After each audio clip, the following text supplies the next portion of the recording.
प्रकृती, नेचर पहिल्यापासून चांगली आहे, परफेक्ट आहे. तर जे या प्रकृतीसोबत, नेचरसोबत फिट होतात ते हेल्दी असतात, आरोग्यवान असतात. आणि जे या प्रकृतीसोबत फिट होत नाहीत, जे स्वतःच्या शरीराला बदलण्याचा प्रयत्न करतात, त्यांचे शरीर हे आजारी पडते. शरीराला येणारा ताप हा प्रत्येक वेळेला व्हायरल इन्फेक्शनमुळेच आलेला नसतो, तर काही वेळेला हा आपल्या बॉडीतील इन्फेक्शन घालवण्यासाठी देखील आलेला असतो. तर हा ताप आपण कमी करून टाकतो. तसेच शरीराला साफसफाई करण्यासाठी उलटी जुलाब लागतात, ते पण आपण बंद करून टाकतो. जेव्हा शरीरात कुठे दुखत असते, हे दुखणे म्हणजे मार्कर असते शरीराचे, तर हे जे दुखणे असते रिजनरेशनसाठी आलेले असते, तर आपण हे मार्करच नष्ट करून टाकतो.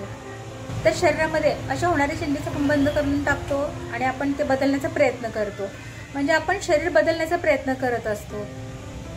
तर जेव्हा आपण नेचर बरोबर फिट होत नाही, त्यावेळेला आपले शरीर आजारी पडायला लागते. तर ह्याच्यामुळेच काही वेळेला क्रोनिक आजार आलेले असतात.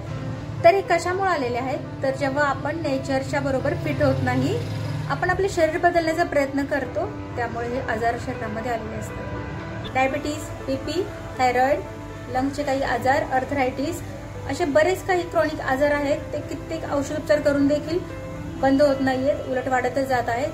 हल्ली तरुण मुलांना देखील अटॅक येताना दिसत आहेत.